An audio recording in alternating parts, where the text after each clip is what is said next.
This is a custom recipe that somebody requested from me. So this is my first attempt at a macaroni and cheese alternative. And when you think of cheese, when I think of cheese, there's an ingredient of cow products called casein. C-A-S-E-I-N. It's a protein. And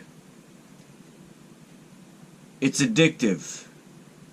It's considered to be a xeno-opiate. And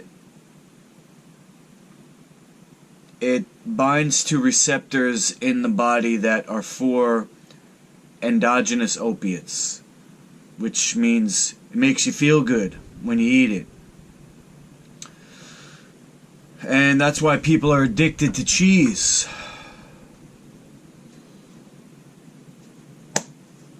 So, okay, protein. In this recipe, we're going to go with pumpkin seed. Pumpkin seed is high protein. It's also got a number of other beneficial elements like magnesium and essential fats, fiber, of course, and it also has a cheesy flavor when you blend it down. So the main ingredient of my cheese is pumpkin seed. Another thing that is a quality of cheese is a bit of sweetness. There's a very small amount of sugar in cheese, but in milk it's called lactose. So in this recipe, the sweetness is going to come from tomato. And all of my recipes are adaptable and there's interchangeable ingredients. So there's things like honey you can put in your cheese instead of tomato. Some people are allergic. There's I wouldn't use stevia in this recipe, but you could use coconut sugar. And those are the two ingredients that I would probably use for a cheese. Another thing that's going to go in this recipe is a bit of apple cider vinegar. Just a very small amount, not enough to really change the taste too much. And for the macaroni part of the recipe, I'm going to use zucchini, and I'm going to put it through the spiralizer to make zoodles. But another ingredient that I would use instead of a zucchini, if you could get it, would be 100% buckwheat noodle. You look up soba noodles, it will say buckwheat, but then if you turn around the ingredients, you got to make sure that it is 100% buckwheat and not a blend of buckwheat and regular wheat, which is not Lifefood. So what I'm going to do is make the cheese, put it in the fridge, make the zoodles, then combine the ingredients in a pot and heat it up to be a nice hot meal. Hope you enjoy. If you have a recipe that you want me to translate to make it Lifefood certified, please connect with me 24/7 on my website, masterluki.com.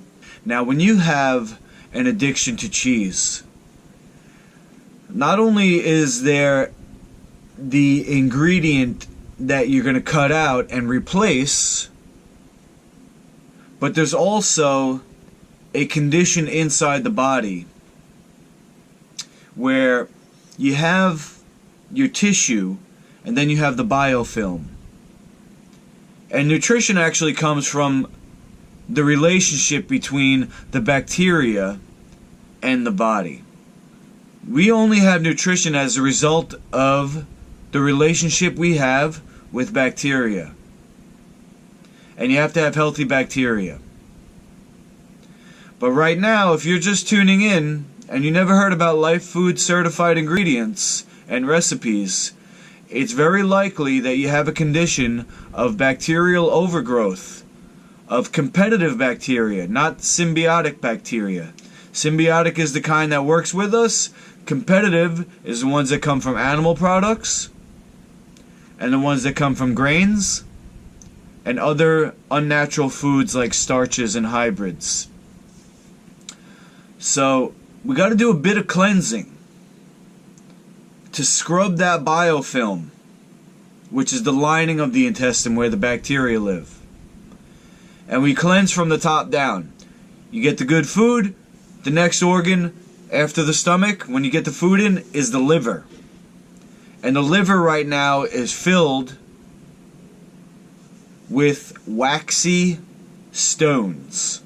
They're called stones, but they're waxy, so you can squish them when you get them out. And once you get all the stones out, the liver secretions, which is called bile, is then going to enable you to have good digestion. It gets rid of all food allergies, this cleanse. Skin conditions, cancer, heart disease, depression, anxiety, diabetes, autism, you name it. Most all these things are caused by what people are doing, and once we fix that, the body can heal itself. Connect in, like I said, 24/7 on MasterLukey.com. Like, comment, and subscribe, and I'll be back in future video. Hope you like it. Bye.